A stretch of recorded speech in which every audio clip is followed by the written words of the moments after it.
Hi everyone, and welcome to the next video in our training for summer online courses. In this video we're going to discuss how you can create a forum on your Moodle page.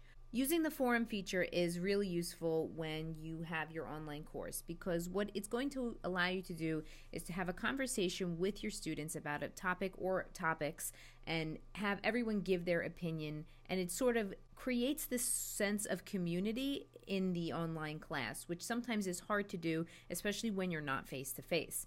So to start, we have our class here, and we want to turn our editing button on by going to the gear in the upper right hand corner and clicking turn editing on.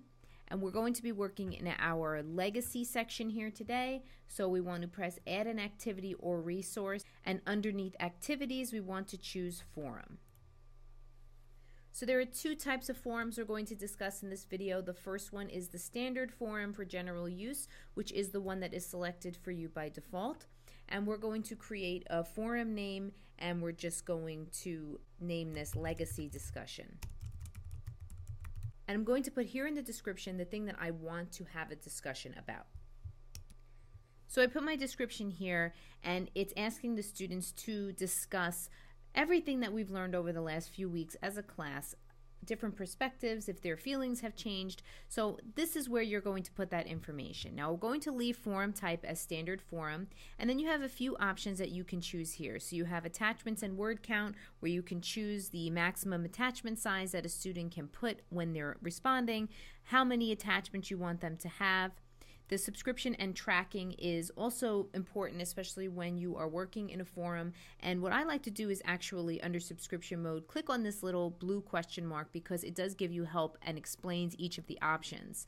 So you have the optional subscription, which means they can choose whether or not they want to be subscribed. The forced subscription means everyone is subscribed and cannot unsubscribe regardless of what they like.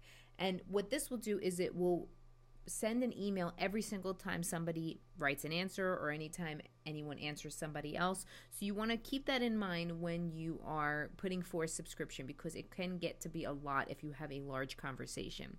The auto subscription is everyone is subscribed initially but can choose to unsubscribe at any time, and subscription is disabled, which means that the subscriptions are not allowed. Now, if you do subscription disabled, it doesn't mean that the student will not be able to see what someone has said. It just means that they won't get an email anytime there has been any kind of response or activity on the forum. Here we have discussion locking. This is if you want to lock discussions after a period of inactivity. I'm going to leave mine as do not lock the discussions. The post threshold for blocking is if you want to give a limitation to how many times a person can post. The grade is just the grade. Ratings are if you want to give ratings to your particular forum. So you would pick your aggregate type and any type of scale that you want. If you just leave it as points, that would be normal. And you have our other regular settings here that we really don't use very much, but you can explore if you choose to.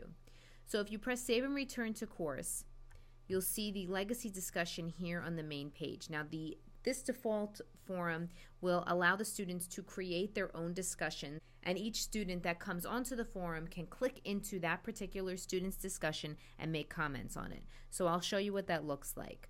Right now, here I have my description of what I want the students to see, and now if I click add a new discussion topic, I can write my perspective. And I'm not going to write anything in here. I'm just going to write a bunch of whatever, just so you could see what it looks like. And I can add an attachment here if I like, and then I'm just going to click post to forum. So now when the students come into this particular forum, they'll see my name here and they'll see my perspective, and they would click inside of that discussion to make any comments on it, and they can reply to it that way. As each student makes their own discussion topic, you'll have a different section for each student. They'll each have their own little section to talk about their perspective.